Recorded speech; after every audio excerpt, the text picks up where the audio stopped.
slowly starting to set, casting strange, elongated shadows over the rooftops of the surrounding buildings. Yet, the overwhelming summer heat was not about to go anywhere just yet. A small crowd gathered in the middle of the parking lot facing some locked garages on the side. A man from within the crowd looked up at the setting sun whilst wiping the sweat off his forehead, letting out a faint sigh. I should have definitely grabbed my baseball cap on my way out of the van, he thought, as he unbuttoned the collar of his polo shirt, visibly struggling with the suffocating heat. His name was Michael. He was an aspiring writer looking for that marvelous inspiration for his first successful novel. Although he had failed countless times before, he was not planning on giving up anytime soon. It did beg the question, though, what kind of inspiration can one hope to find at a garage auction? And the answer was quite simple: the economic kind. Michael certainly did not lack perseverance nor determination, but those did not help out with the rent. In order to allow himself to keep up working on his future masterpiece, he often resorted to auction hunting for a quick turnaround. He usually looked for vintage furniture, retro arcade systems, and even the occasional safe box. Nothing too fancy or time-consuming, he always said. The auction initially started in the neighboring building, right next to the open parking lot. There were only a handful of lockers filled with broken chairs and dusty sofas. A waste of time, whispered an old man from the crowd right before going out into the parking lot. The auctioneer kindly tried to cheer him up with the promise of some abandoned garages that were recently put up for auction. The garages were often rented out by students and young teachers, since the university was just a few blocks away. They came in handy when living in studio apartments with no parking lot. Since some of the tenants apparently skipped town, the landlord put the contents of the garages up for auction in an attempt to make up for the unpaid rent and, if nothing else, at least get somebody to take out the trash for them. Disappointed by the previous auctioned units, most of the crowd followed the auctioneer into the parking lot. Although a little reluctant, Michael followed them, trying to evaluate the possible value of an abandoned garage contents. Surely nobody would leave a car in there, broken or otherwise, he muttered under his breath, dismissively. Then again, many young students use these garages as cheap storage rooms, and before he could even finish that thought, the auction had already started. The price was going up way too high, he thought, and just let it go. After a few garages filled with tools, broken car wheels, and dusty wooden shelves, the crowd gathered in front of the last unit up for auction. The sun finally hid away behind the rooftops, and the automatic streetlights turned themselves on. The auctioneer's assistant used a bolt cutter to remove the padlock mounted on the sliding door. The dim orange glow of the lights was not able to reveal much about the contents of the garage. The old man pulled out a flashlight and started sweeping it from side to side, trying to make out what was inside. Michael did not bring his flashlight since he was not expecting to be at the auction until nightfall. Taking advantage of the temporary light provided by the old man, he noticed an ancient-looking newspaper sticking out of a box, right next to a stack of what looked like old comic books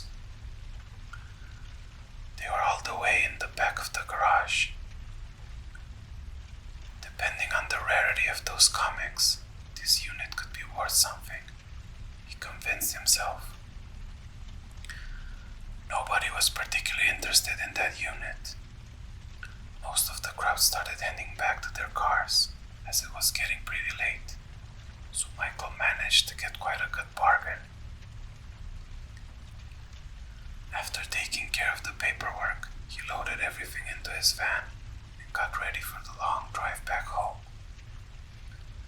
The garage was full of boxes containing vintage comic books, signed copies of a couple of famous novels, used notepads, handwritten notes, old newspapers, and a few retro movie posters. Not a bad haul after such a long day, he thought, as he sipped on the energy drink he bought from the vending machine. Chapter 2. Over the next few days, Michael managed to organize most of the boxes, and he also tracked down potential buyers for the majority of the items worth selling. He had no trouble selling the vintage comic books and the signed novels, since they were quite rare and still in rather good shape. He even found out that one of the comic book collectors was willing to buy his old newspapers. They depicted a few important events throughout the city's rich yet controversial history. Afterwards, he set off to a local cinema enthusiast he had met online to sell the movie posters. Only a couple of them were in good condition, but they arrived at an agreement for the whole lot. After a busy week, Michael finally decided to recycle the boxes of old used notepads after thoroughly browsing through them. Most were empty, yet some contained appointments, to-do lists, and other similar notes. Nothing worth keeping around, he thought. Finally, after selling the most valuable items and recycling a considerable amount of paper, Michael found himself staring at the final couple of boxes left unsorted.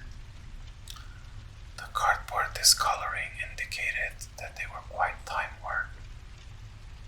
They were full of books with dark red covers and thick black borders. Most of them looked the same, but when Michael opened one, it had a distinctive title written in red ink on the first page. The title was Purgatory Diaries, and on the bottom of the page there was a byline. It read, "Written by," followed by a strange rectangular burn mark on the paper, where the author's name would have been. The borders of the burn seemed too precise, and the shape was too regular for it not to have been intentional. "Maybe the author wanted to remain anonymous," said Michael, whilst leafing through the pages. None of the other pages presented burn marks or any other signs of deterioration, even though the paper was coarse and ragged to the touch. The paper itself looked ancient, with a bizarre color tone. It had irregular corners, and on the bottom of every page there was a footnote. It consisted of 3 eerie arcane or rune-like symbols, before and after each page number, barely visible to the naked eye. He set aside a few disturbing drawings found among the ripped pages, most likely containing fragments of unfinished stories, and, after a while of perusing through the various volumes with crimson leather-like covers, Michael started to notice a pattern. Some of the stories were written by pen, some by pencil, and a few even looked like they could have been written using a quill. "I could swear this short paragraph here was written using coal," asserted Michael, starting to get a little freaked out by these books. They also appeared to be the work of different authors. The changes in handwriting were too noticeable for them to possibly belong to the same person, not to mention the apparent age of some of the manuscripts compared to the others. Setting aside these differences, there was indeed a pattern to be seen. All the stories had the same rough format.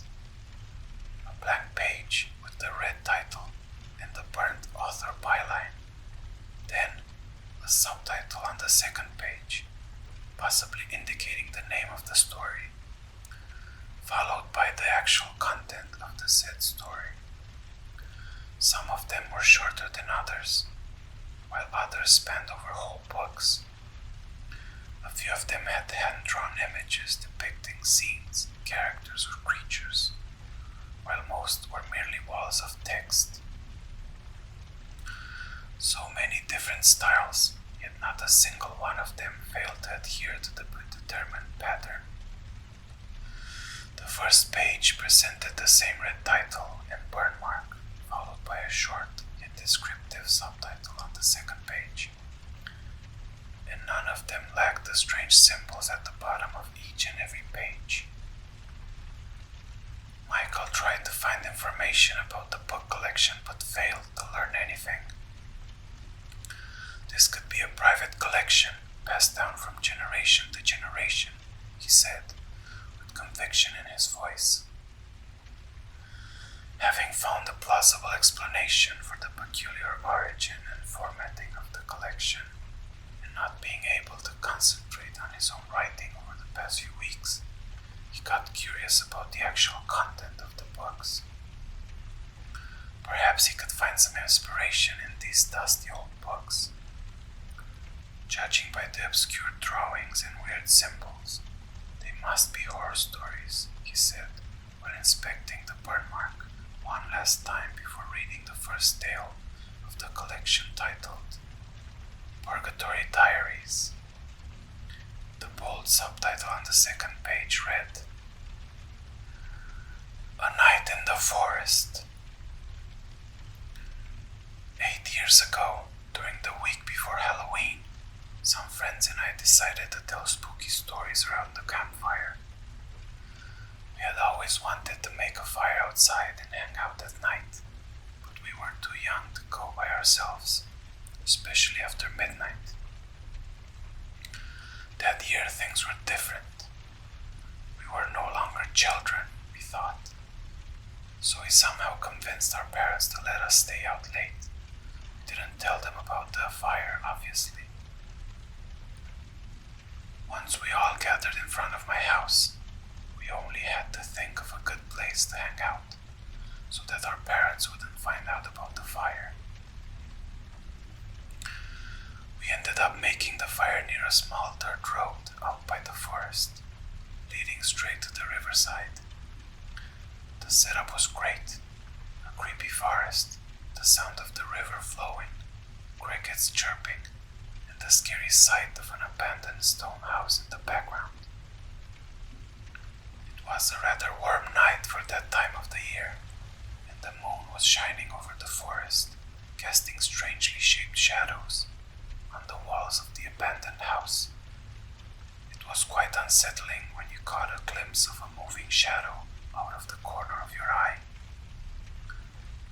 By the time we had finished making the fire, the moon had moved slightly, and the shadows were gone, a thing which brought us a bit of relief. We found a slab of stone next to the river, and we used it as a makeshift stage in front of the fire for the storytellers to stand on while narrating their creepy tales. We took our flashlights out of our backpacks and started. A few stories in, it was finally my turn, so I grabbed my flashlight and headed towards the stage. I had just started my scary story when, all of a sudden, it was freezing cold. The flashlight turned itself off, and the wind started blowing violently, putting out the fire. I panicked, and I kept slapping my flashlight in the hope of it turning back on. Assuming it was a joke of mine, but still unsettled by the whistling of the wind, Everybody instinctively reached for their flashlights, but none of them worked. Overwhelmed by fear, I slowly headed back towards the group. The light of the moon was no longer visible either. It was like something just filled the area with darkness, or rather sucked all the light out of it, if that makes any sense. As I was walking without being able to see anything, I tripped on a rock and fell on the ground. The flashlight fell right next to my face. As my friends approached me, the flashlight suddenly turned back on, illuminating the front of the abandoned house. That's when we saw it.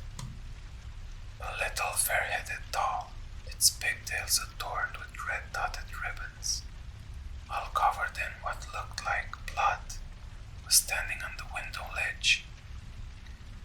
We all freaked out, and the girl started screaming when the doll simply fell out of the window for no reason whatsoever, followed by a weird metallic screech as it hit the ground. We had no choice but to grab our backpacks and run home. After a few days, a couple of older friends of ours came with us to investigate the house. They were clearly amused by our silly ghost story and didn't take us seriously. We've searched for hours, yet we found nothing there. However, when we were walking down the path leading to our abandoned campsite, we saw a trail of dried blood drops leading just off the main path into the thicket. The droplets grew further and further apart, and we eventually lost track of them. Shortly after that, a wolf howled at the moon, and judging by its loudness, it seemed to be quite close. As we were rushing back to the path, one of our older friends tripped over something and fell face first into the dirt. We saw a red dotted ribbon next to his face, quite similar to the ones the doll had.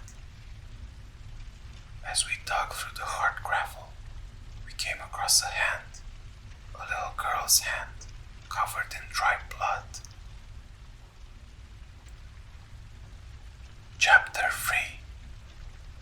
Michael finished reading the first story and, still a bit unsettled, decided to stack the books on one of the empty bookshelves he salvaged from a previous auction hunting trip.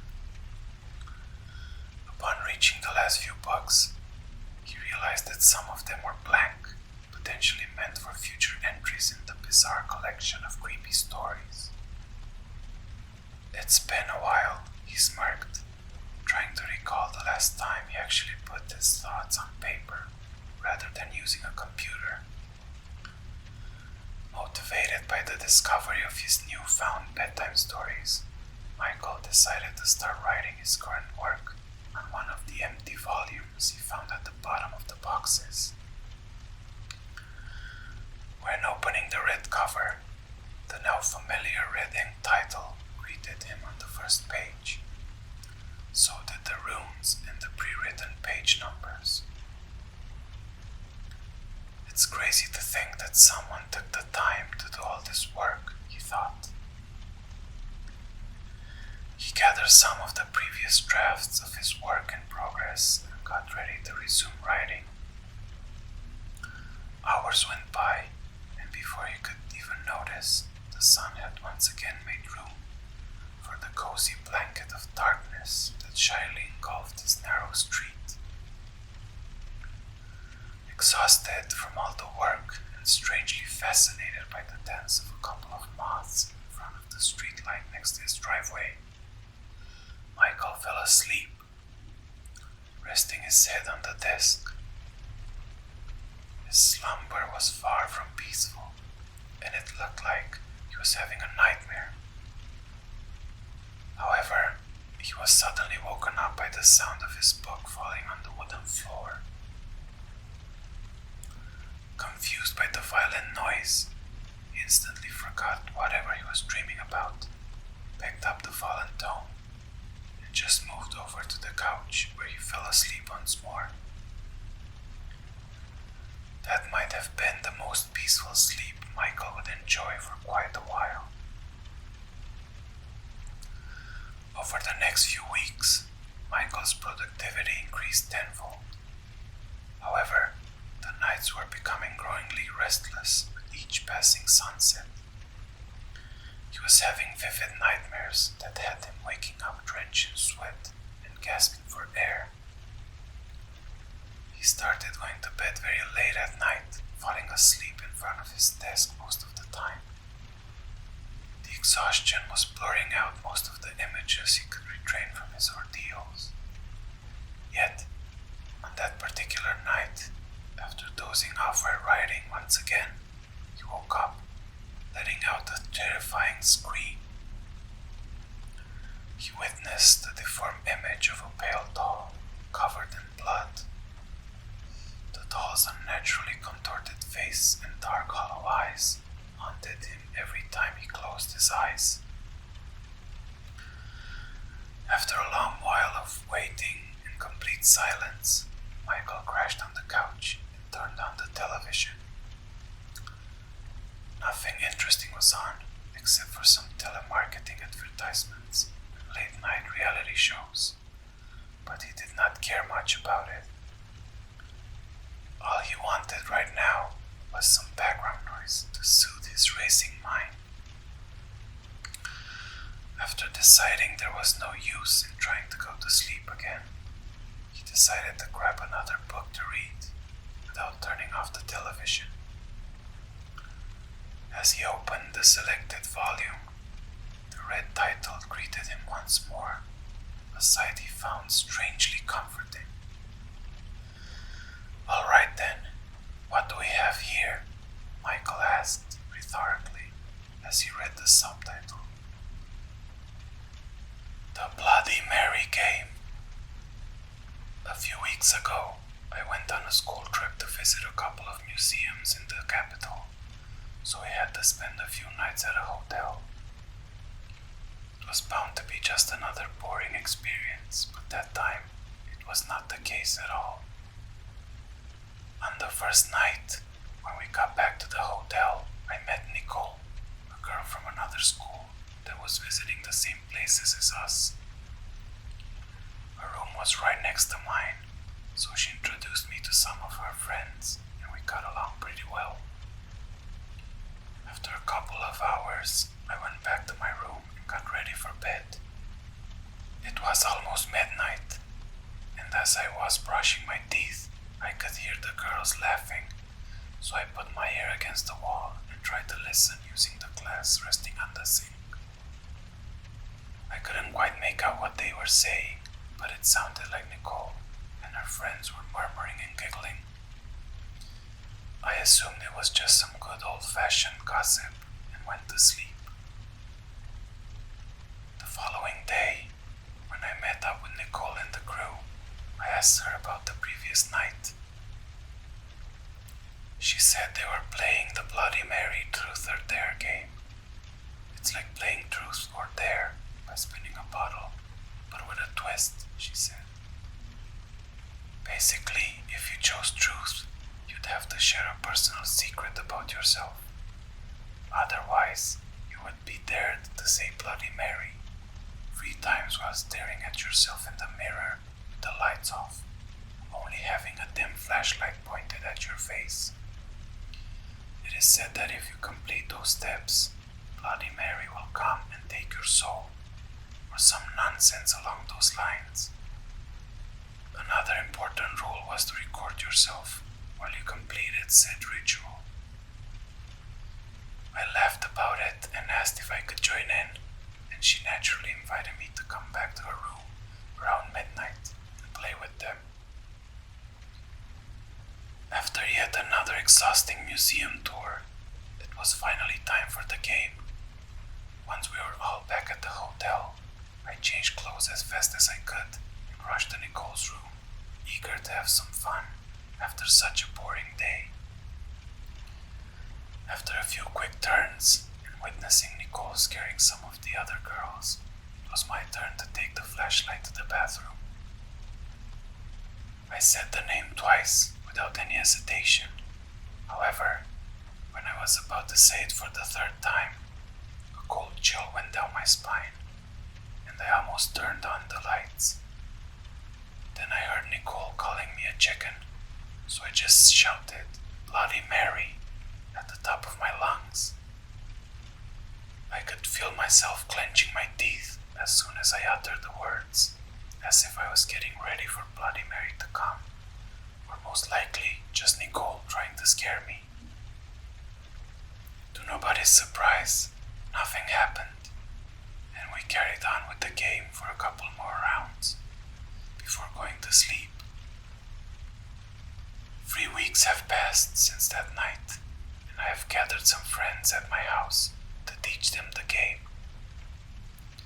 Some of them are real scaredy cats, but they're too proud to admit it, especially the guys. I think we'll hear a few screams tonight. I can't wait. We're about to start the game, and I offer to go first. I wonder if somebody will try to scare me.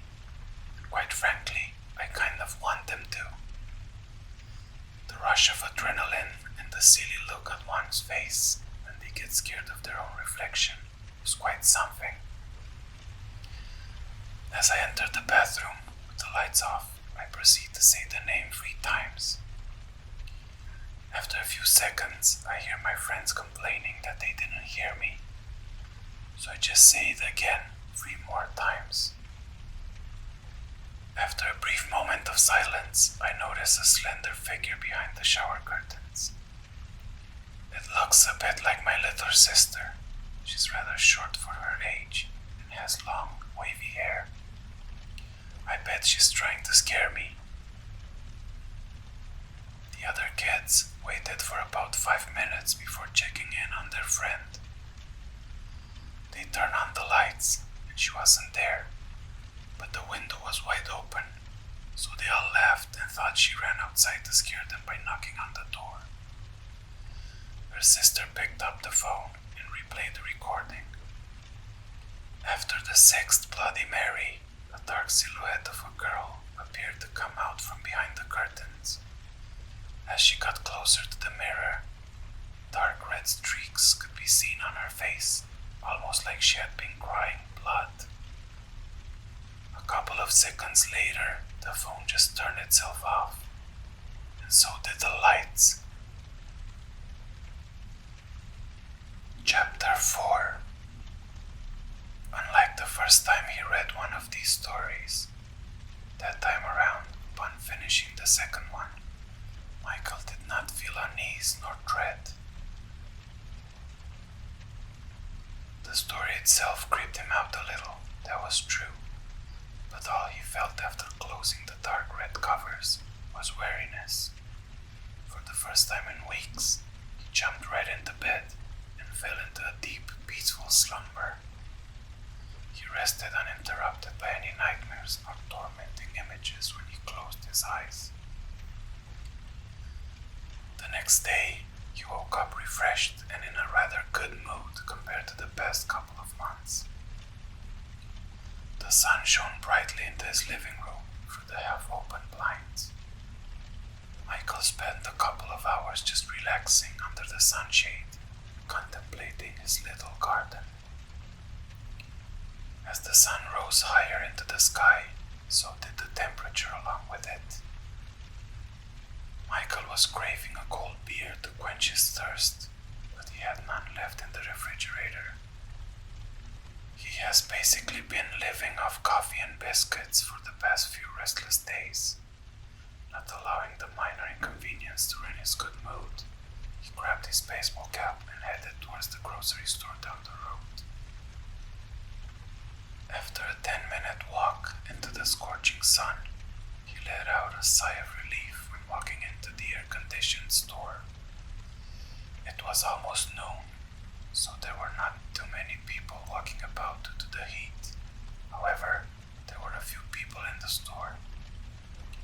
An elderly couple walked by Michael, exiting the store with their groceries as a woman and her daughter were browsing through the fruit and vegetable aisle. Michael greeted the store clerk and headed right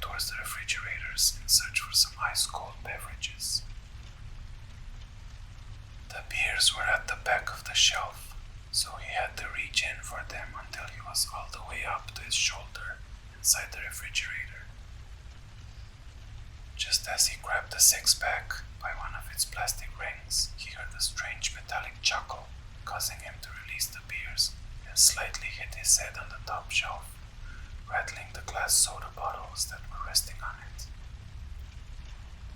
The commotion distracted the little girl, which was merrily eating a bag of cheese puffs just around the corner of the aisle, whilst her mother was weighing some cabbages on the store scale a few meters away from her. Michael looked around, scratching his head, but there was no one around. Assuming it was merely a noise coming from the refrigerator, he shrugged it off and opened the sliding doors again.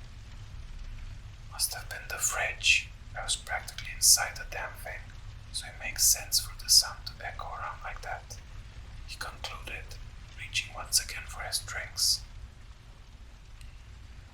When the sliding doors shut, he heard a distorted high-pitched voice calling his name once, followed by what sounded like a little girl weeping. Startled, he dropped the six-pack with a loud bang on the floor. Disoriented, Michael spotted the girl standing right next to him. She was staring at him with tears in her eyes and an orange-red dry streak coming down her cheek. "You're crying blood," he affirmed as he grabbed the little girl by the shoulders and started shouting, "What do you want from me, girl?" Naturally, the girl started sobbing. The tears smudged the cheese puff stain on her cheek even more, alarming her mother as she dropped the cabbages and rushed to check on her daughter. The sound of the dropping vegetables snapped Michael out of the incapacitating state of shock. Visibly confused, he let the little girl go right before her mother came rushing around the corner. The girl immediately jumped into her mother's arms. "I'm not crying blood, right, Mommy?" she stammered as her mother wiped away the cheesy stain from her face and reassured her. "It's just a stain from the puffs, dear. Let's go home." Michael tried to apologize, but it was in vain. The woman, noticeably concerned, paid for the snacks and left in a hurry, not even bothering to pick up another cabbage on her way to the register. Ashamed, Michael grabbed the six-pack off the floor and paid for it. The clerk gave him strange looks, but hesitated to comment on anything related to the incident, and neither did Michael. When he finally got home, after a slow, bewildered walk back, he just dropped the beers on the kitchen table and did not even feel like having one anymore. The good mood was definitely gone now. He went straight to the bathroom to wash his face, seeing himself in the mirror. He stood still as the cool water droplets slowly made their way down to his neck, dampening the light blue collar of his summer shirt.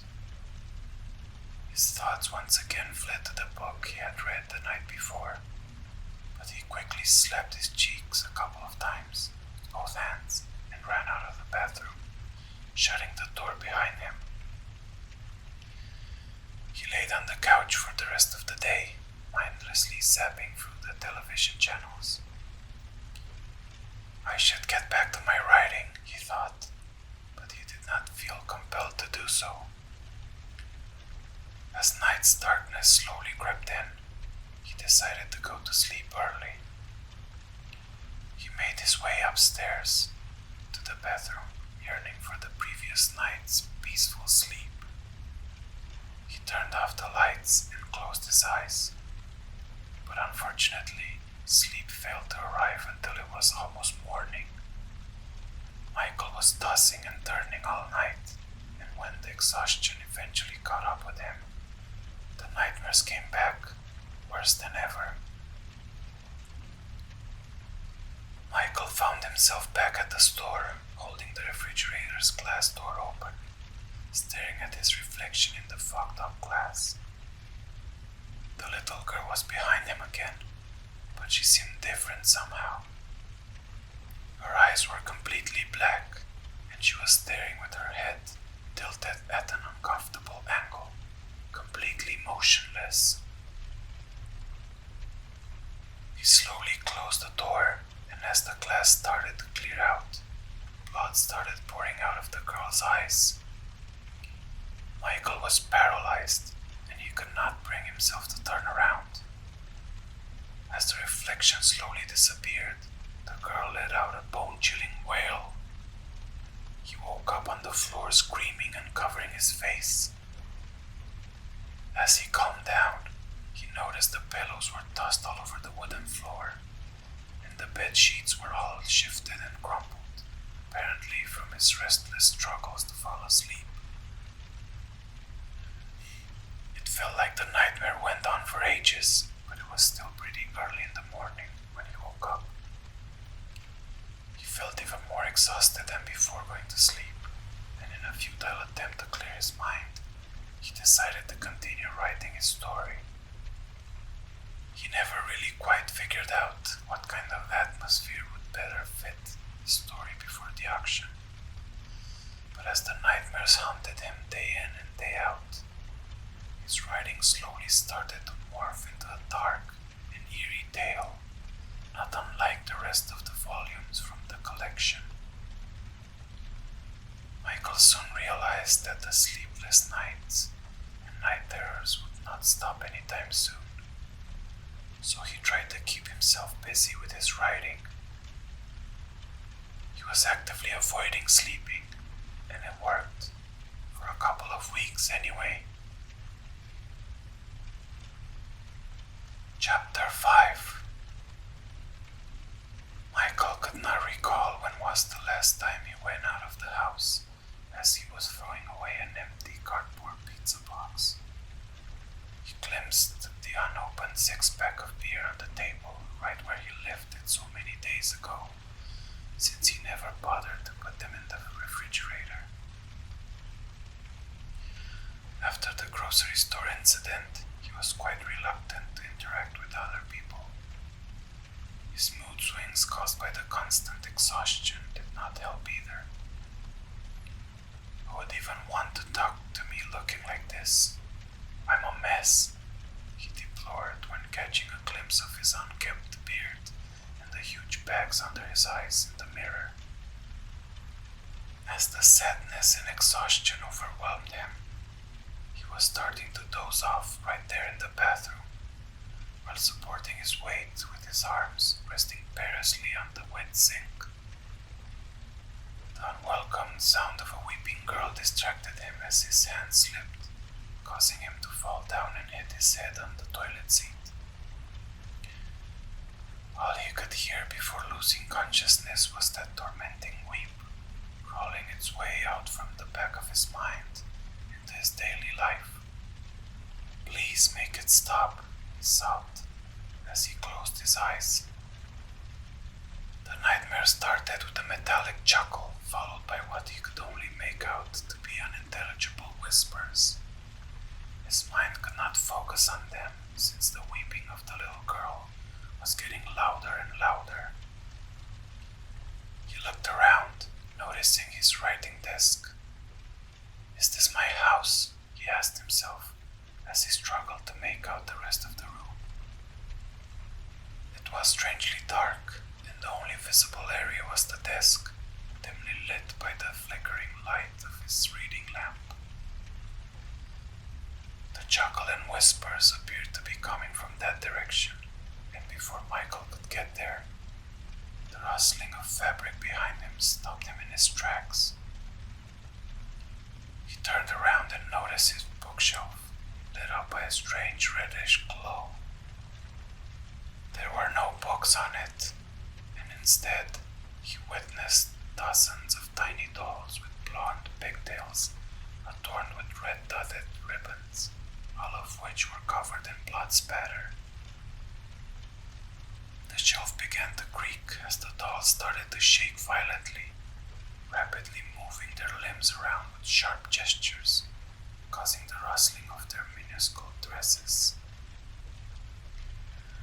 Many of them were falling off the shelf into the darkness of the floor. As the creaking of the dolls' limbs and the rustle of their dresses continued coming from the unwelcoming darkness, the dreadful weeping of the little girl emerged once again, getting louder and louder. Michael stood there frozen, his heart racing as the hair stood up on the back of his neck. He felt a cold breath on his shoulder, followed by an awful metallic whisper. He could not make out most of it, but he managed to recognize the word book in between the cries and creaking of the wooden dolls. As he started feeling what he could only describe like tiny hands scratching at his ankles, he swiftly turned around and noticed the book on the desk. He started running towards it as the whisper stopped, followed by a fading metallic chuckle. He ran for what felt like hours, terrified to look back, while still hearing the cries and the tiny wooden stomps on the floor. However, they eventually started fading away as well once he finally got hold of the book. The book had a familiar dark red leather cover, which burned his hands when he touched it. As he painfully opened the book's covers, a blinding light accompanied by the heat of 1,000 suns hit Michael's face. He began screaming in agony and subsequently woke up. He had an agonizing headache and noticed a tiny blood stain on the floor where his head had laid down for the past couple of hours.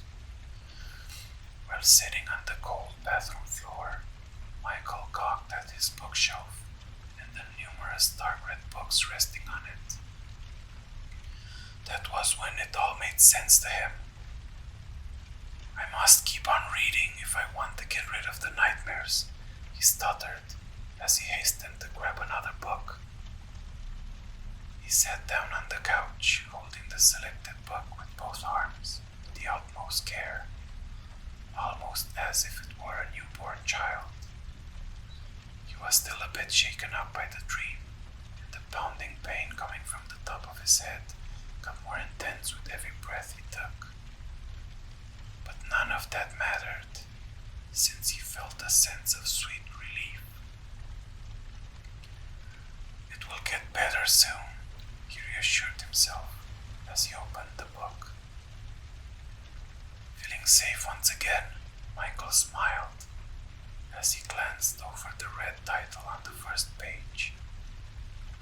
Meanwhile, a drop of blood from his right temple came falling on his sleeve. He carefully rolled it up so as to not stain the pages in the process, as he read the subtitle describing the next story. Growl. My dog has always been kind of overexcited, running up and down the corridor, jumping all over our guests, relentlessly barking and so on. I'm aware it's probably my fault for not being strict enough and encouraging this type of behavior when he was a puppy. However, over the past few days, he has been very quiet, a bit too quiet.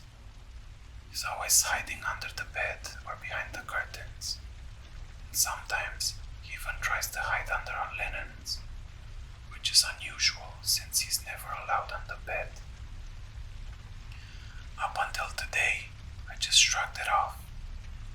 It was peaceful not having him running about all the time, but right now, he won't come out from under a few boxes laying on top of an old pallet in the basement. It's been a couple of hours already, and all I managed to get out of him is this strange, unnatural growl whenever I try to get close to the boxes. Maybe he ate something that didn't sit well with his stomach. All I know is that it doesn't sound like him at all. I flipped the light switch on, but the light bulb just blew, causing the growling to start again. He sounds so angry, and I'm worried that he might be hurt. I decide to lay flat on my stomach and reach out to him in the pitch black darkness, hoping to grab his collar. As my eyes slowly adjust to the darkness, I feel his warm breath on my hand, joined by the slight yet eerie vibration of his guttural growl. He's never bitten me before, but I can't shake off this sense of dread as I move my hand in closer. Suddenly, I hear a dog yelping from the opposite side of the basement, and I instinctively turn my head around, only to notice my dog curled up in the corner, staring at the creature baring its sharp teeth from under the boxes. Chapter 6. Once he finished the story, Michael put the book back on the shelf, albeit reluctantly. I could never really stand dogs, he remembered as he slowly removed his fingertips from the warm leather book cover. He felt exposed without the book, but he did not dare to start another story right now. They will end eventually. What will I do then? He pondered as he tried to count how many books there were in the whole collection.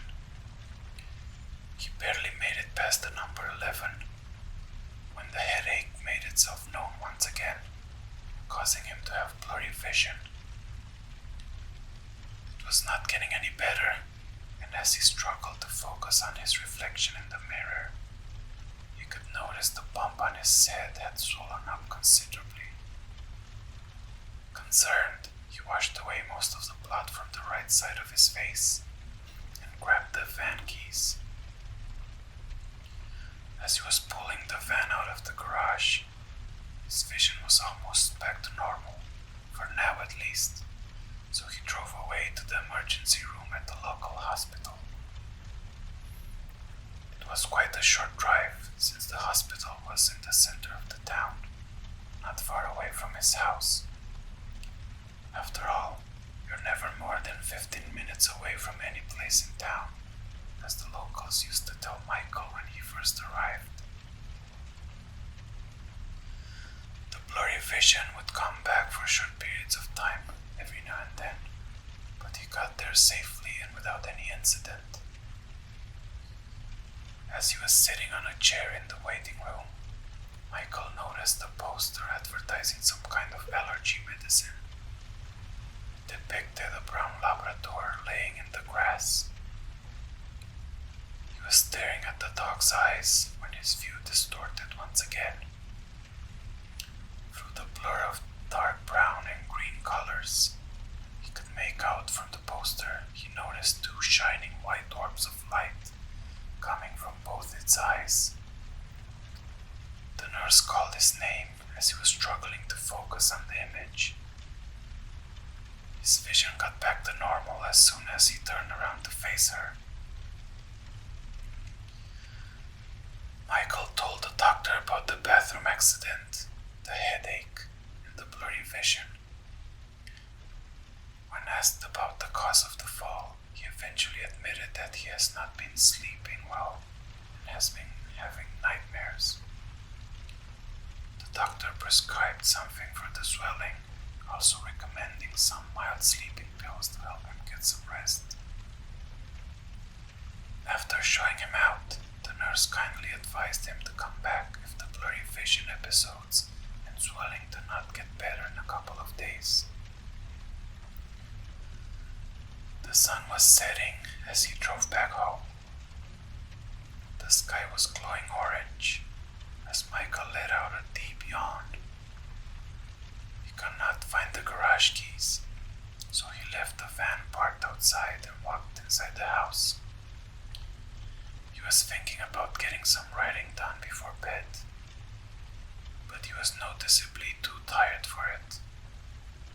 He got changed, took his medicine, and climbed into bed, where he remained seated for a while. On the edge of the bed, he was staring at the sleeping pills for a couple of minutes, but eventually decided to put them inside the drawer of his night table and went to sleep. Chapter 7. There were no nightmares present, but Michael's sleep was far from peaceful. The pulsating pain came back after a couple of hours. It kept waking him up every half hour until he glimpsed the morning sun, greeting him through the cracks of his shutters. Despite the struggle, he felt pretty rested and was in a much better mood than the day before. He even got around to finally putting the six-pack in the refrigerator. Since he was already in the kitchen, Michael decided that after countless days of eating whatever dry snacks he had lying around in the cupboard in the morning, he would cook some breakfast for a change.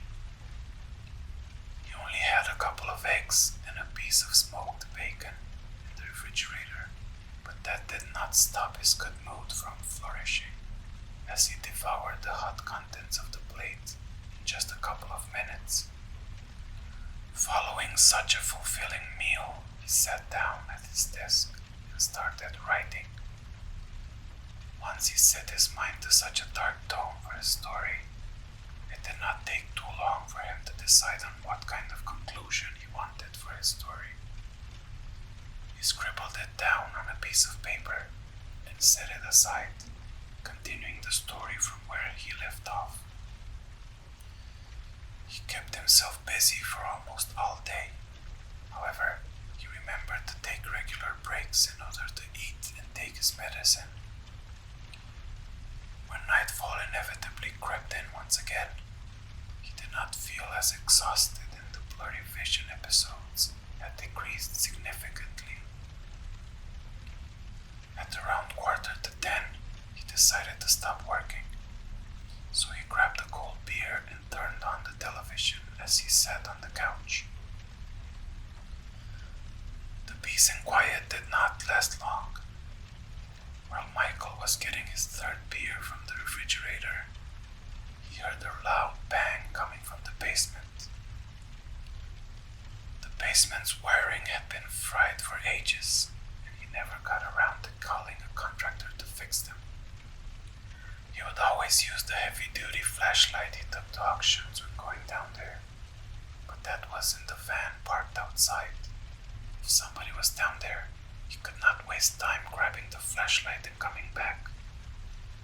They could make a run for it, he whispered to himself as he grabbed a knife from the kitchen and headed downstairs into the darkness.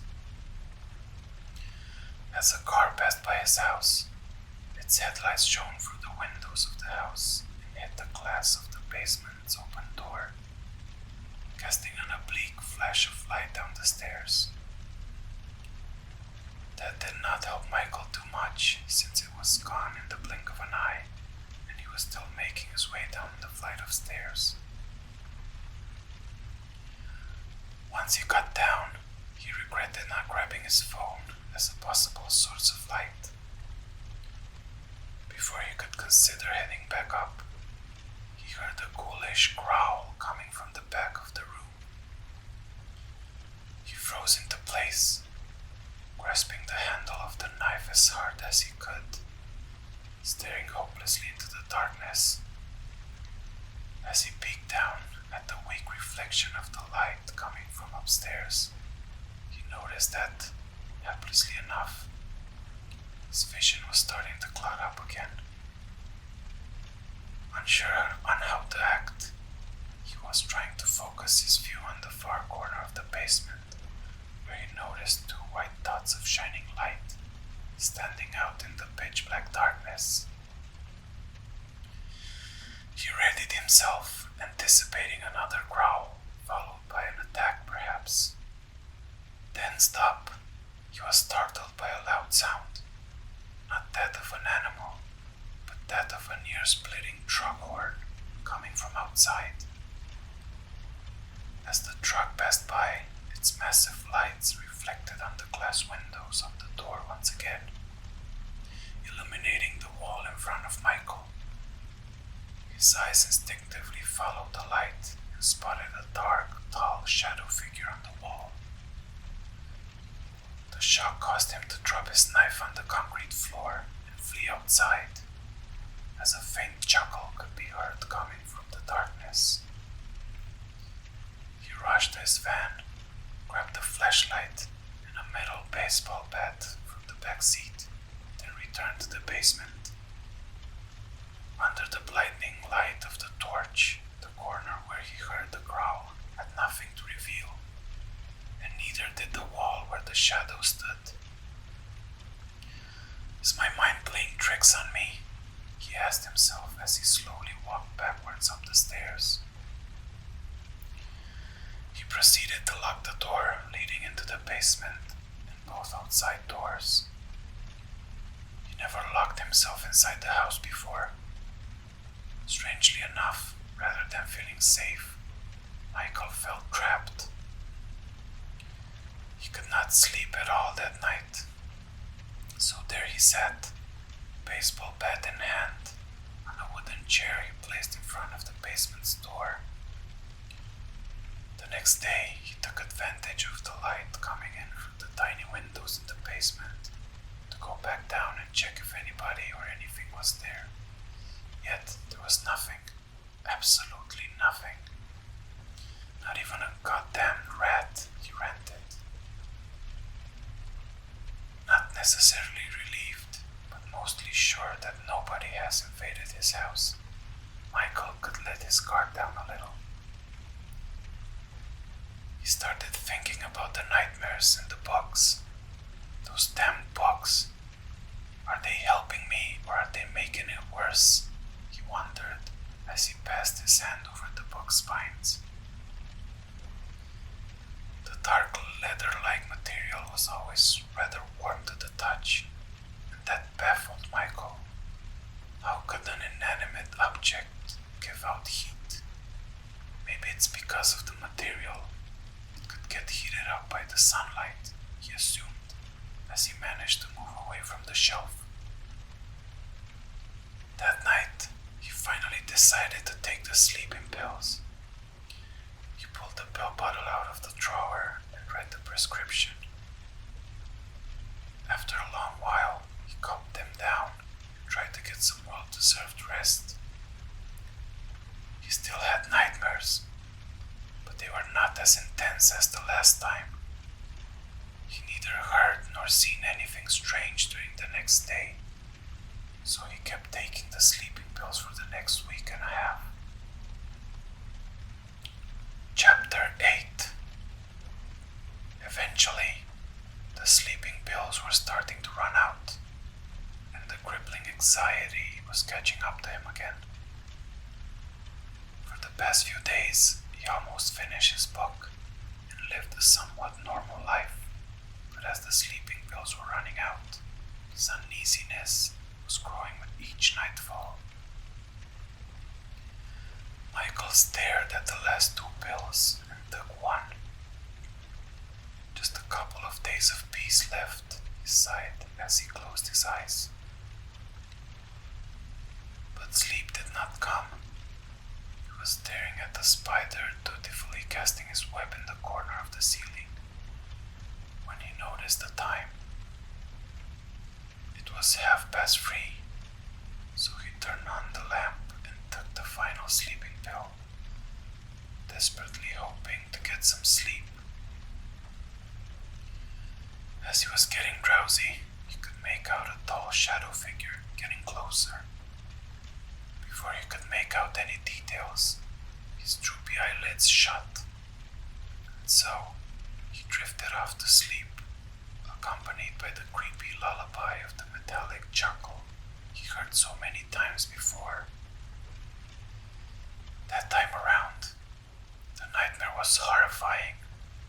It lasted for ages. The recurring screams of the little girl, the rivers of blood pouring out of her hollow black eyes, the unending pain of 100 little wooden hands with fingernails as sharp as a hawk's talons, ripping the flesh of Michael's calves to shreds. Leaving a pool of blood behind him, he was hopelessly trying to crawl away from the doll's grasp on his hands and knees when he saw the bright white orbs again, right in front of his eyes. Then he heard it, an abhorrent growl that sent a freezing chill down his spine, while the creature bared his huge teeth. The creature went straight for his neck, piercing the jugular. As blood came gushing out, the cries of the little girl morphed into a burst of demonic laughter, while the creature held Michael down with its claws, slicing his forearm in the process. He lay there, bent to the ground, in unimaginable pain as the metallic taste of blood in his mouth grew ever more potent. He wanted to scream, but he could not. He wanted to cry, but once again he could not. All he could manage to do was let out a struggled sigh as the tall, dark shadow approached him once more. Before he fainted, Michael saw the dark, tall humanoid silhouette with a thick, ragged hood over its head. That was all he could make out, just a dark figure staring down at him as he passed out. He could not see its face, but somehow he knew it was smiling. With his last struggling breath, Michael felt a strange kind of relief as the spark of life was fading out of his eyes. However, it was far from over. His newfound macabre peace was disturbed by the piercing screech of a little girl. "It cannot be," he shouted as he opened his eyes. The taste of blood was gone. His wounds were nowhere to be seen either. Before he could even have time to smile, the sharp wooden nail started hacking at his feet again. That's when he realized it was starting all over again. He quickly rose to his feet and made a run for it. He kept running, but it was of no use. Everything was dark. Each corner of that huge room looked the same to him. And as panic started to set in a blink of an eye, it was all over. The growl, the glowing white eyes, and those huge claws. Warm streams of blood came rushing out of his mouth again, and finally, the chuckle, followed by darkness. After waking up once more, only to fall to that terrible beast again and again, Michael realized he was caught in a seemingly unending nightmare. It did not matter what he tried, it always ended the same way. As the painful loops ensued, he gave up hope. He stopped trying to run, did not even move, awaiting his inevitable demise, time and time again. Still, after what seemed like an eternity of darkness, a bright light appeared in front of his eyes as he was bleeding out on the floor. As the light scared away his tormentors, Michael gasped and closed his eyes. When he opened them again, he woke up on the wooden floor next to his bed, hyperventilating. Most of the pain was gone, but some tiny part of it still lingered. He unconsciously reached for his left forearm, where he saw 3 bloody scratch marks. He could only think of one thing. "Claw marks," he whispered in a shaky voice.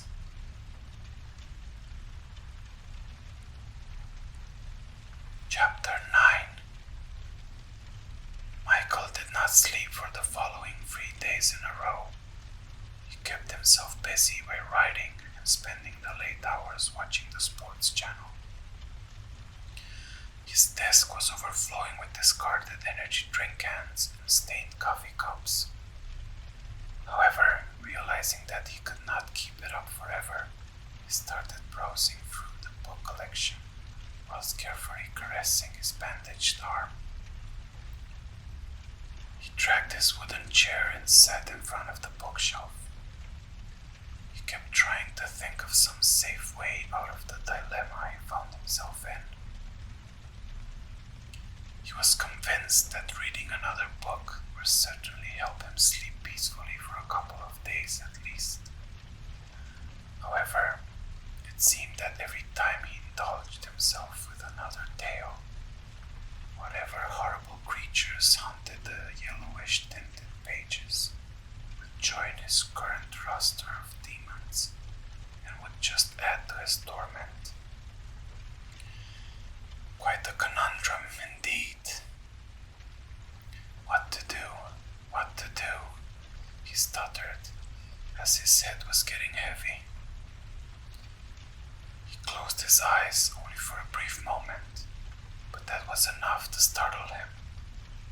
He jumped up and slapped his face so hard that the outlines of his fingers lingered on his now pink cheek. He hastily settled on the idea that he really needs to sleep and grabbed a random volume from the shelf. Home Sweet Home. So ironic, he snorted as he read the book's subtitle, recalling the night he locked himself inside, scared for his life right here in his own home.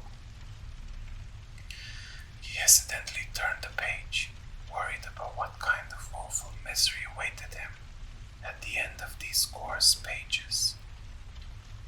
Alas, he could not stop himself from reading even if he wanted to. Home Sweet Home. The walls have ears, and your home shares your fondest memories. These are just a couple of rather meaningless things my grandmother used to tell me when I was a little girl. However, those words were the first thing that came back to me as I was fighting amnesia.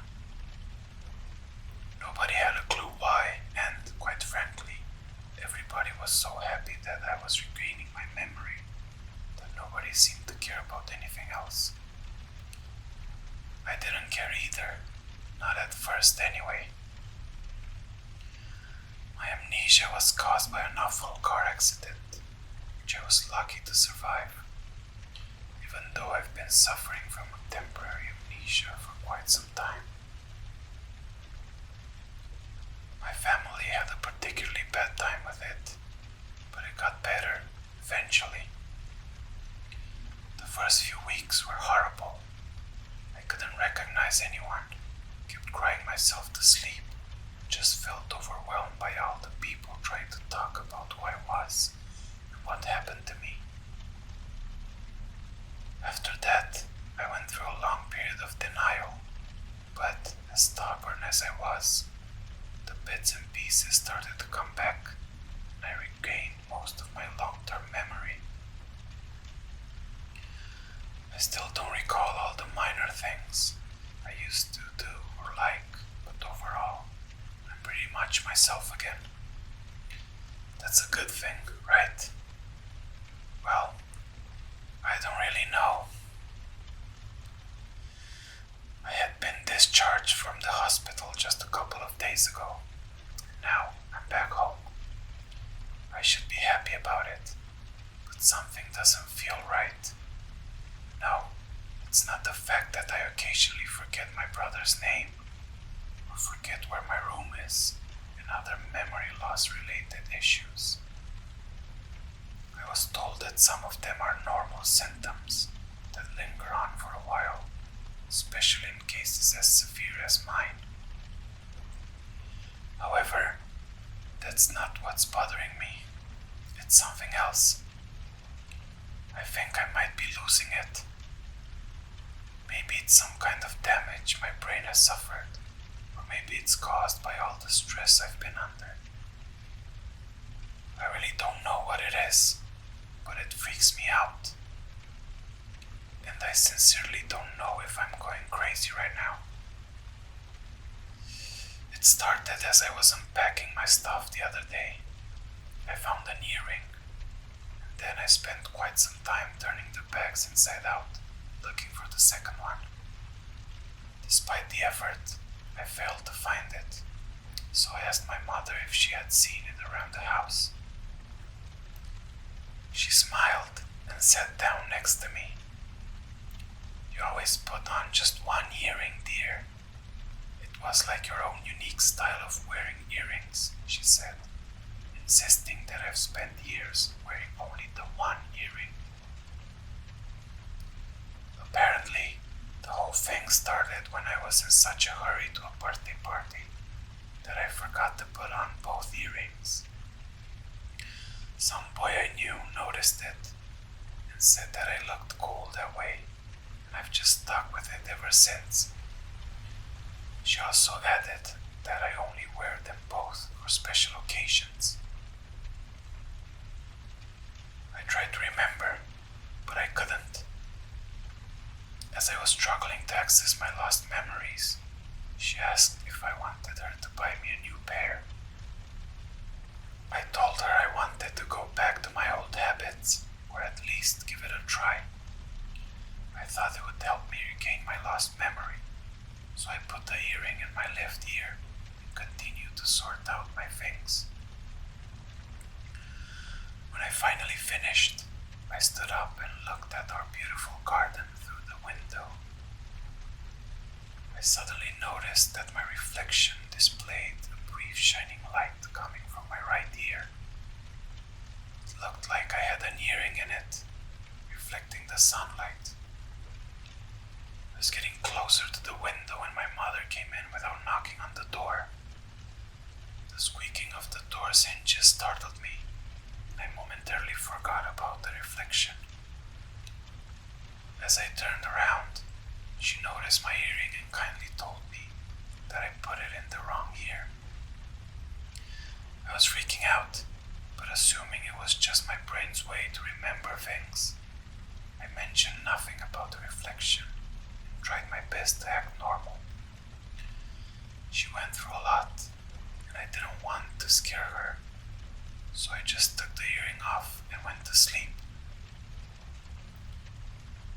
Today, after I woke up, I mistakenly put the earring in my left ear again, and as I was brushing my teeth, the reflection once again had it in the right ear. It was not just a distorted reflection in the window. This time, it was a crystal clear image in the mirror, showing the earring in my reflection's right ear. My eyes were wide open, and I found myself compelled to put the earring into my right ear, terrified even to blink. The reflection simply stood still as I was doing it.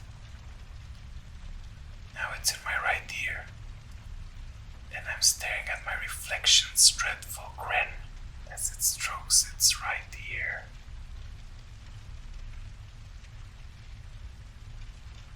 Chapter 10.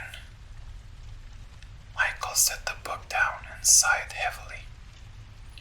He no longer felt safe with the book in his hands, since he knew that the false sense of security it provided would be quite short-lived, followed by another terrible addition to his torment once the nightmares grabbed hold of him again. He laid in his bed, staring out at the night sky through the window. He fell victim to a deep, dreamless slumber. A peaceful night's sleep. But at what cost, he thought, as he opened his eyes in the early morning. He went through the motions of his daily routine without really thinking about anything. Deep down, he knew that, eventually, the dark cold blanket of the night would come again soon, bringing unimaginable suffering once he fell asleep. He did not even bother to finish writing his story.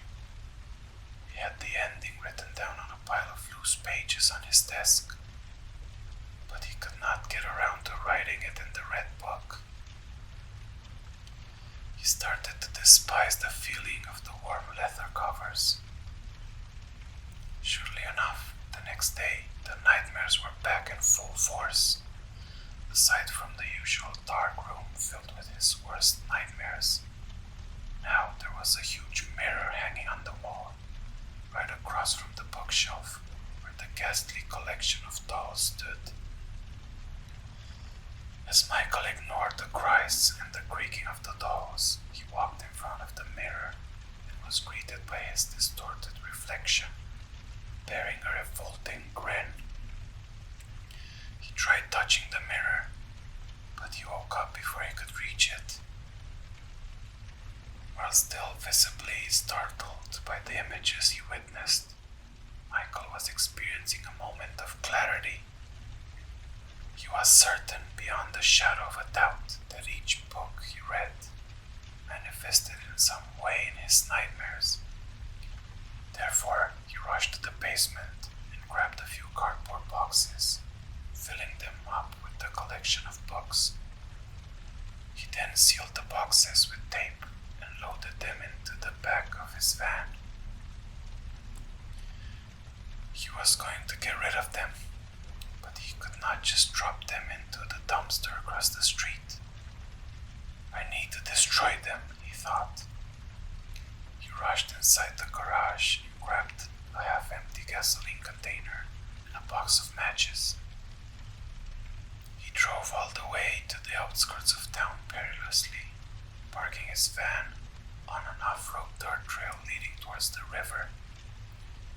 He found a clearing away from any trees, and he unloaded the boxes right there, drenched them in gasoline, and set them on fire. He waited almost until nightfall, right when the last of the pages went out in smoke, and nothing but a pile of ashes remained. As the sun was setting, he drove back to his house with a broad smile on his face. "It's finally over," he said as he parked his van in the driveway across from his front door.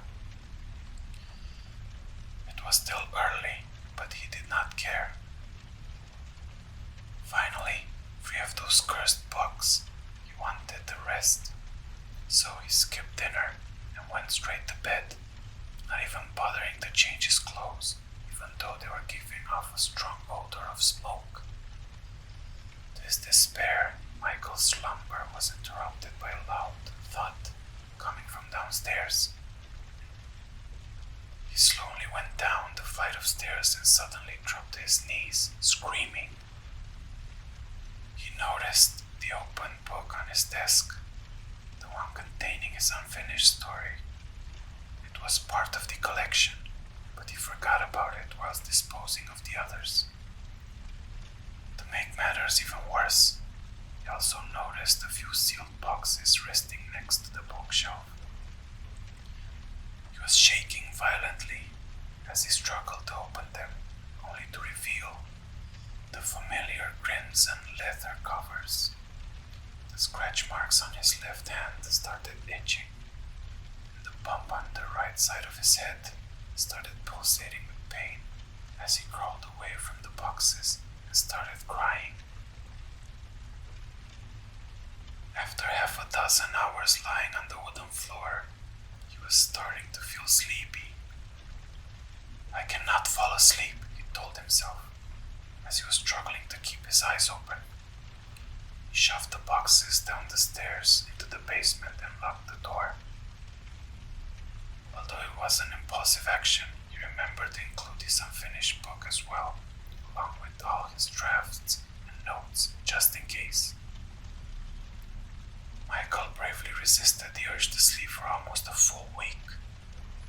The wounds on his forearm were bloody as he furiously scratched at them every time he got close to falling asleep. His cheeks were bruised from the repeated slapping and the feeble attempts to wake himself up time and time again. However, despite his best efforts, he slipped into a short, struggled nap. Somewhere between being awake and asleep, he started hearing a distorted voice. "Can you even call it a voice?" he thought, since the voice sounded more like an echo in the back of his head, or a grating metallic after sound. Suddenly, Michael woke up from the nap. He struggled to keep himself awake, but he kept falling asleep and then waking up again. It only lasted for a few seconds, but that was time enough for the voice to return. With each passing nightmare, the voice was getting louder and louder.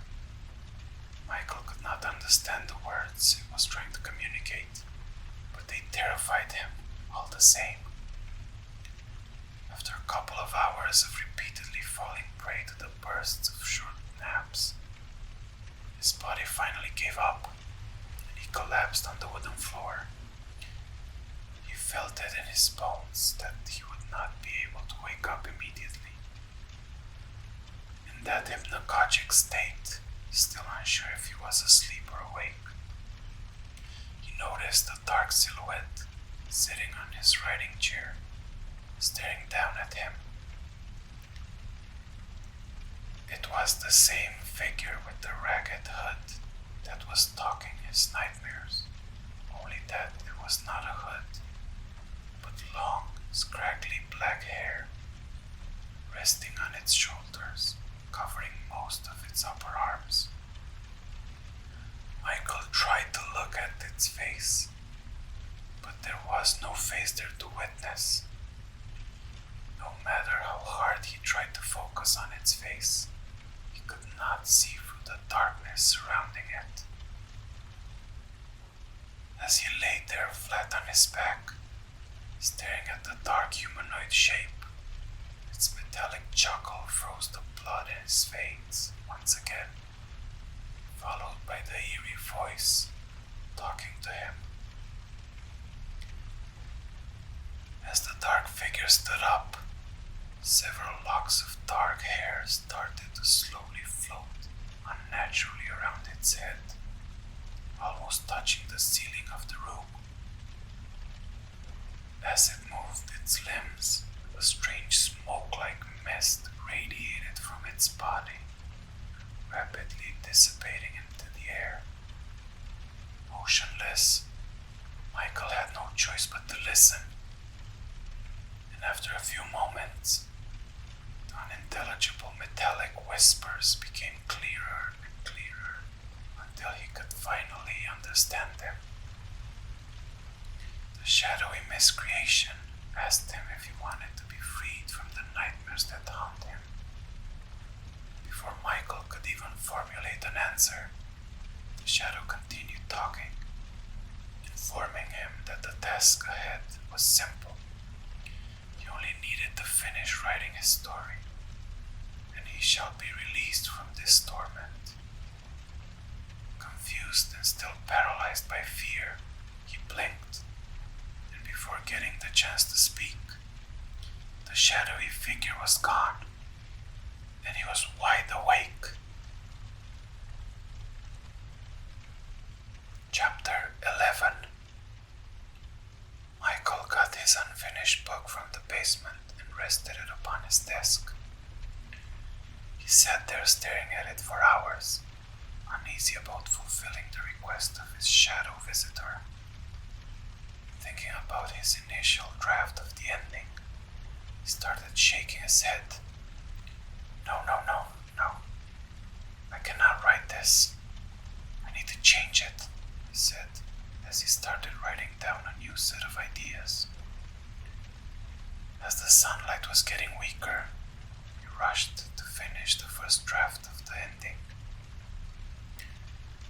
Before he could move on to writing the final result on the pages of the red book, the clock struck midnight, and not a second later, the shadow figure appeared right in front of his desk, silently clearing down at the contents of the drafts he had been writing all day. It's finished. I just need to write it down in the book. Please, I need more time, he pleaded, as the penumbral figure picked up the pages, piercing some of them with its dark claw-like fingernails. By instinct, Michael once again tried to glance at its face, but he saw nothing but pitch black darkness Despite not seeing its face, he could feel that it was angry, and inevitably it scattered the pages down on the floor and let out an atrocious metallic screech, followed by a guttural growl. Before Michael could react, it grabbed the book and shoved it violently into his chest, knocking him off the chair, causing his head to hit the wooden floor. Before blacking out, he heard a fading shout, ordering him to finish it, obviously referring to the book. What followed was a nightmare 100 times worse than all the previous nightmares he has had before combined. Michael was back in the dark room, tied up on a wooden chair in front of the huge mirror. The monstrous creatures haunting his dreams repeatedly ripped him to pieces. The background sound of the agonizing screams and demoniacal laughter, while his distorted reflection stared down at him with a grin on its face, stretching from ear to ear. Only about 8 minutes had passed by the time he finally woke up, but for Michael, it felt like a lifetime.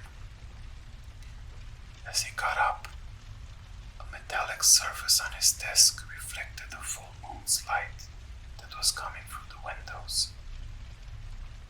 It was the knife he had dropped in the basement all those days before. Its tip was stuck in the wooden table, piercing a pile of pages.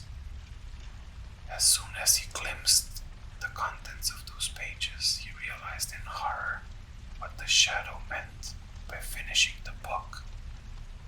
It wanted him to write the original ending he had drafted. He spent the whole night and the following day reading through his drafts and writing. Desperate to finish the book before nightfall, Michael ignored the strong impulse he felt coming from every cell of his body, begging him to stop writing. "It's the only way I can get out of this," he reassured himself as he wrote down the last paragraph 3 minutes before midnight. As he was anticipating the arrival of his unwelcomed guest mere moments away, he leafed through his book and read the subtitle he had written down weeks ago. "My soul to take," he whispered somberly as the clock struck 12. "My soul to take. Diary. Date crossed out. I just got on the bus en route to the city. After the graduation ceremony, they told us about a part-time job as a substitute teacher at the Narto University, the neighboring province. It's quite far away, so nobody was even remotely interested in living such a lonely life, far away from our cozy little hometown and its close-knit community. Unlike my former classmates, I had nothing to hold me back. I had no job, no family, no girlfriend, not even a pet. To be honest, I was eager to leave the small apartment I was sharing with my friend, name crossed out, so I decided to go ahead and take the job. I never really fit in anyway. I found this cheap little house up for rent. It was next to a remote road on the outskirts of the city, rather far away from any other houses, and about 20 minutes away from the nearest bus station. At first, due to the low price for renting the whole house, I was a little worried that it would turn out to be some rat-infested old dump, so I had to call ahead to check just in case. The property was bank-owned at the time, and I was told that it's cheaper because of the lack of accessible public transport to the city, and that the previous owner passed away and left no papers for the house. He had no known relatives or any kind of acquaintances that knew him, so the bank eventually got the house, and after being abandoned for for an extended period of time. It was put up for rent, and so it stayed for months on end. Although nobody lived there for quite a while, I was kindly reassured that the house was in good shape, that I won't have any problems, apart from the actual location of the house and the outdated decor. Now, I'm sitting at the back of the bus, and I am quite bored. This nice old lady, sitting right across from me, tried to cheer me up by giving me a few crossword puzzles, ripped from the pages of all local newspapers. She seems to be used to this long route, as she literally carries a bag full of red pages with puzzles, funny quotes, bad jokes, and short comics. After finishing the crossword puzzles, I turned the page around to read the random articles from the newspaper. They were a couple of years old. Apart from some partial news articles, they had nothing worth reading. One of the funnier articles was about a lost cat found living happily with some random new owners for about a year until its original owners found it. The rest were about police investigations. One was about drug traffickers, another about a brutal car accident, and this last one was about an old man found dead in his sleep. Apparently, his death was considered to have been, to quote the paper, under strange circumstances. This particular article was ripped off, so I couldn't quite read any details, apart from the title and a partial picture. So I moved on to browsing through the rest of the pages when I realized the bus was coming to a stop. I thanked the old lady and I got ready to get off the bus. It's finally time to check out the big city. Date crossed out. I just signed the papers for the house. It looks great. The bedroom is huge for this tiny house, and I love that. There is an empty room upstairs, where I found an old rocking chair in front of a seemingly unused fireplace.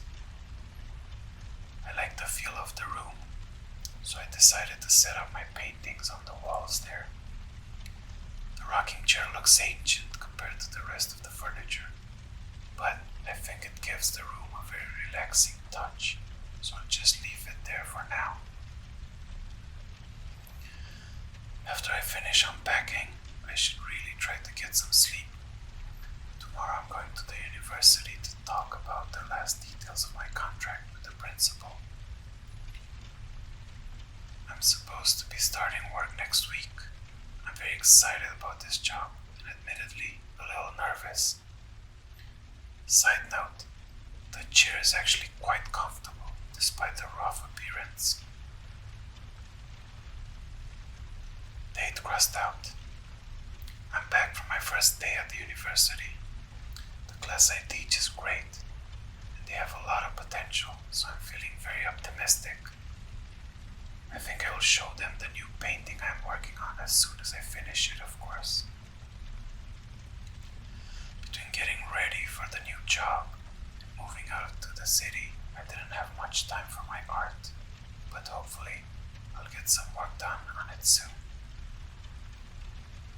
I also have to find some time to update my personal information at work, since my old flatmate has told me that they were still sending letters to my old address. I'll just do it later. I'm too excited about the job right now. There is no hurry. I just finished setting up the rest of my paintings in the room. I call it the gallery room now, and it will also be the place where I'll work on my future paintings. I've got quite the workshop set up here. Date crossed out. It's been a few weeks now. Although this city isn't as quiet as my hometown, it's pretty nice, and I love my job at the university. My students really like me, as far as I can tell, and they're showing signs of improvement with every passing day. I'm lucky to work with such a talented group. Unfortunately, I am rather busy, so I won't be able to write as often as I used to. Oh well. On a more positive note, I'm almost done with my new painting. I'm sitting on the rocking chair, looking at it right now as I'm writing this. I can't wait to show it to my class. However, it might have to wait until after the group exposition we have planned for the next month, since I'm also working on a few paintings with some of my students. Side note, God, this chair is so comfortable. I love it. Many pages seem to have been ripped out. Date crossed out. I've been pretty busy for the past couple of months. I didn't have much time for myself, but I finally managed to finish my painting much later than I anticipated. I feel quite tired, even though it's pretty early in the day. Maybe I'm tired because of all of the extra work and staying up late for so many consecutive days in order to paint. I'll get a good night's rest, and tomorrow I'll show the painting to the class. They were quite disappointed that I didn't bring it to the class exposition, but that was their chance to shine, not mine, and it wasn't finished yet anyway. Despite the minor disappointment, they're still very excited about the painting. Reminder, the university secretary kindly reminded me that I still need to update my personal information, so I'll just write it down. Hopefully I won't forget to grab a copy of my documents next week to submit them. Monday, rest of the date crossed out. I just arrived home and I feel exhausted. Something unusual happened at work today that still leaves me scratching my head when I think about it. When I showed the painting to the class, a girl asked me how I managed to get the blurry smudge-like effect on the lower part of my painting. I was shocked when I noticed the smudged area that she pointed out. I was cautious with the painting, and I'm quite positive that it was completely dry when I framed it. How did this happen? It felt kind of embarrassing, but I just went with the flow and said it was accidental, but I thought it looked good and kept it. I'm so confused right now, but I'm too tired to even think. It's only 9 p.m., but I really need some sleep. Wednesday, rest of the date crossed out. I just woke up. It's Wednesday, and I have slept in for 2 days straight. What the hell? I've got countless missed calls from work, obviously, and after I tried my best to explain the situation, I was told to go get myself checked out. I apologized for the inconvenience and scheduled an appointment with the doctor. I'm concerned. I need to think. I'm going to sit down in the gallery room. It relaxes me. Date crossed out. I've been exhausted for the past few days. The doctor said there is nothing wrong with me and that I'm just tired from work. I started to eat healthier. I don't stay up late anymore. Not that I could even manage to, considering my current state. But nothing works. I feel weird. I don't know how to describe it, but I noticed that I seem to be just fine while outside or at work. But as soon as I get home, my body just collapses on the bed like a ton of bricks. Date crossed out. I am terrified. I was kind of getting used to the unusual exhaustion.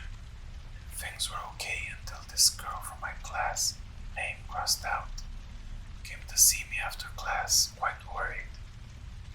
She asked me if I was feeling okay because she thought that I looked like I was in terrible shape. Meanwhile, Meanwhile, her friend walked by and dismissively told her, "You know what they say, right? Teacher appear to grow older faster because of all the stress and stuff." I was confused, so I excused myself and rushed to the bathroom and found the nearest mirror. I can't recall the last time I've really looked at myself in the mirror. As soon as I caught a glance of my reflection, I was terrified. I looked tired, exhausted even. I also had huge bags under my eyes and looked almost 10 years older.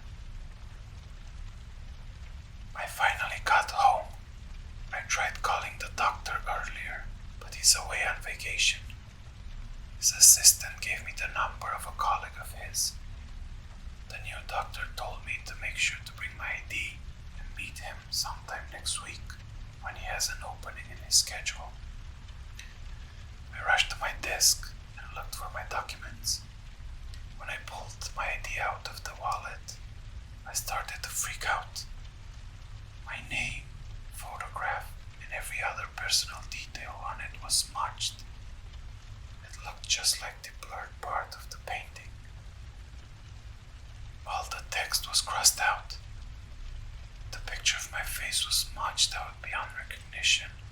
All you could make out was the shape of the face, maybe the color of my hair. It was eerie and unsettling. It made me feel sick to my stomach just by looking at it. I've spent hours looking for all my documents. The ones I could find are all blurred. The rest are simply gone. I instinctively touched the fireplace and it felt lukewarm, and there are some traces of ash inside of it. Maybe from papers. My documents. Am I going crazy? I literally don't know what to do. I called the university and asked for an extended leave of absence. When I was asked why, I just told them that I was seriously ill, desperately needed some time off.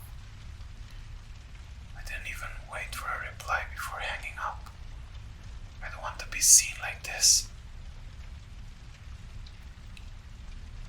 Some pages seem to have been burnt off. The date is blank. It was almost midnight. I can't even remember what day of the week it is. And I was just sitting here in the rocking chair, thinking about what to do, when I scratched my head. To my great despair, I realized that I was starting to lose hair. Handfuls of my now gray hair were just falling on the wooden floor in front of me. I started to cry, staring at the grayed out hair in my hands. It took me a while to recover from the shock, but then it hit me. I remembered the newspaper article I read on the bus. The old man must have been found in this house. There was part of a picture of a room. It was black and white, and the rest of the page was ripped off, but I could swear I saw a glimpse of a rocking chair in the picture.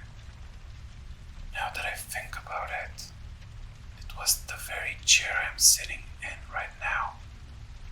Writing this down, almost lifeless and terrified down to the very core of my soul. How did I not realize this before? Am I just imagining things? Maybe I'm just sick and paranoid. Maybe I have Alzheimer's disease or something, and I've been sitting here in this chair for years, waking up each day not remembering what happened the day before. Could that even be possible? I'm so scared. What can I do? What? The date is blank. I must have passed out. I don't know what time it is. I don't even know what day it is. I looked at my paintings, and all of them are blurred, and so are my pictures. It's like I don't exist anymore. No ID, no pictures. Not even the paintings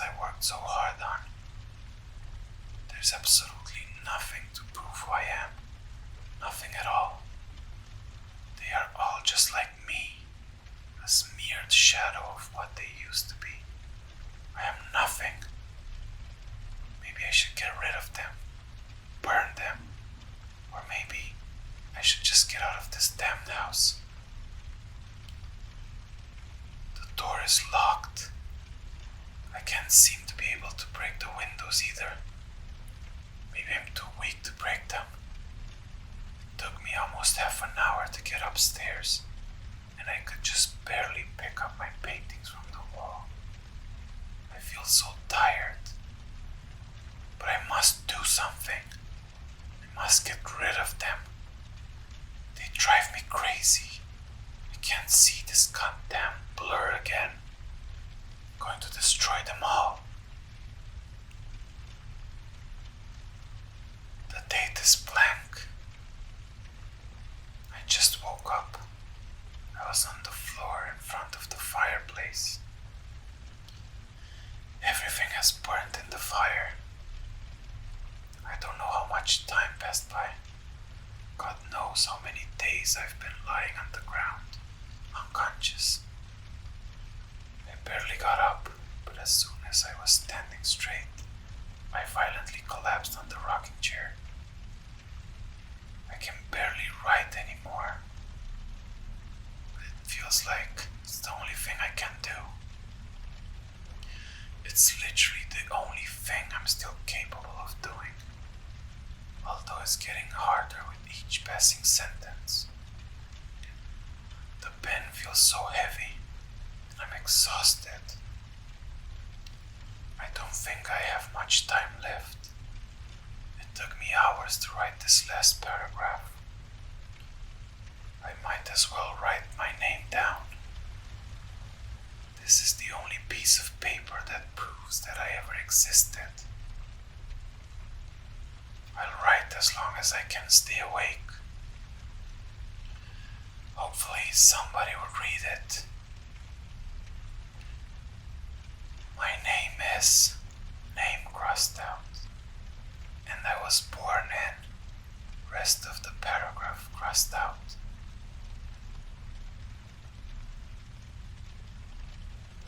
Those were the contents of the journal found next to the rocking chair of an old man found dead in his house. No paintings, pictures, or documents were found in the house, apart from pieces of paper and glass found in the ashes collected from the fireplace. There were nails on the walls where the paintings would have been, and the chair's armrest had quite a few lines drawn on the lower part. These lines belonged to many different colored pens, pencils, and other writing instruments. Some looked much older than the others. The last one was from a blue pen, matching the type and brand of the pen used to write the latest contents of the journal, as proven by the forensic analysis team. The pages previously to these were strangely crossed out or smeared using some kind of thick black brush, or simply just ripped off or burnt. Nothing else from the journal is legible, apart from the pages attached above. The handwriting slowly changed throughout the text. The obvious changes in the handwriting could indicate the level of stress and the mood swings that the author was suffering from at the time of writing them, leading up to the very last paragraphs, where the handwriting was barely readable. The police made inquiries at all the universities in the cities close to the house, looking for the records regarding art teachers in the area, and found none matching the address of the house where the man was found in. It's also worth noting that nobody recognized the picture of the victim's body. Most of the absent teachers were much younger, and most of the older teachers that were not accounted for were crossed out as they did not resemble the victim. Based on the frequent alterations in writing patterns, the forensic analysts assumed that the victim suffered from some kind of multiple personality disorder. is believed that the so-called alter egos tend to have different types of behavior, mood swings, and even different styles of handwriting, among many other personality differences in many recorded cases.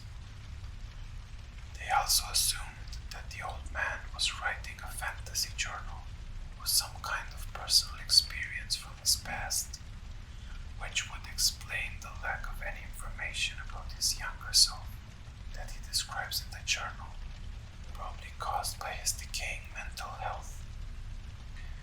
It is possible that, in his mind, he was not truly able to differentiate between the events from the present and those of the past, leading to his feelings of paranoia and depression.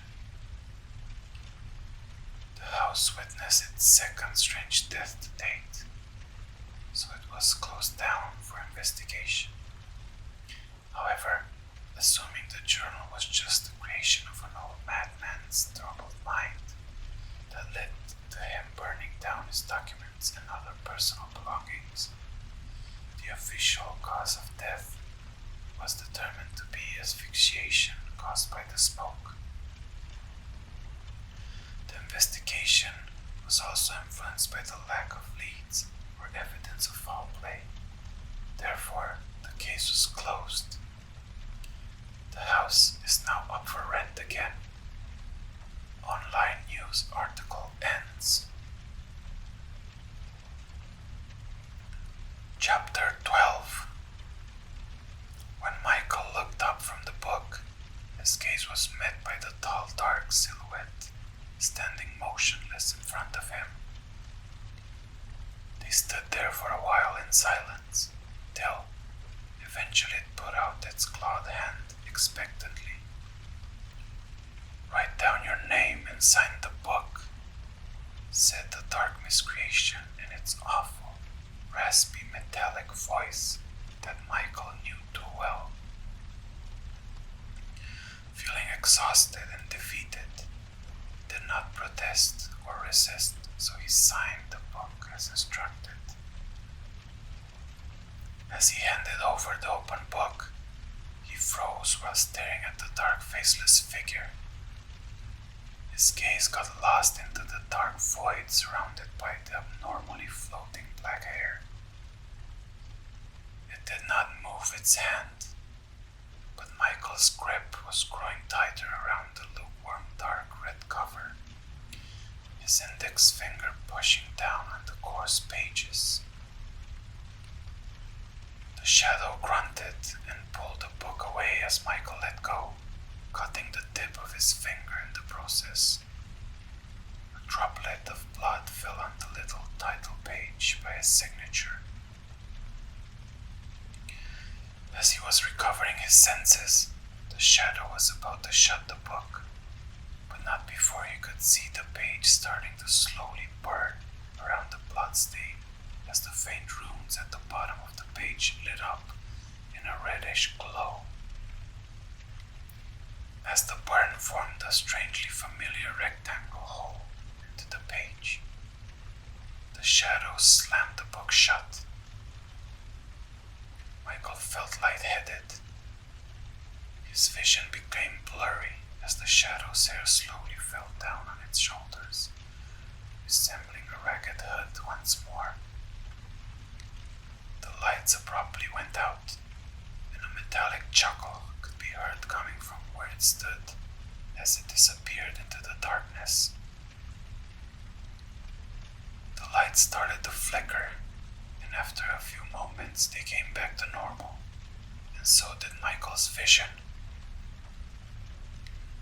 Unsure about if what just happened was real or merely another dream, he just collapsed on the couch and fell asleep. After sleeping for almost 18 hours, he woke up and headed straight into the basement. He looked everywhere, but the boxes containing the books were nowhere to be seen. They just vanished, he uttered, astounded by the fact that the boxes disappeared. After hours of searching all over the house, he lay down on the couch, still flabbergasted and debilitated both physically and mentally. Am I going mad? He asked himself, while slowly scratching his head, still feeling the lump on his head from the fall in the bathroom. As he instinctively checked his hands to see if there was any blood coming out of the wound, he noticed a patch of hair in his hand. The strands of hair looked discolored and weak, while the back of his hand showed wrinkles that had not been there the night before. It felt surreal, just as described in the book he just finished writing. Am I dying like the character in my story? Did I just sell my soul to this shadowy fiend?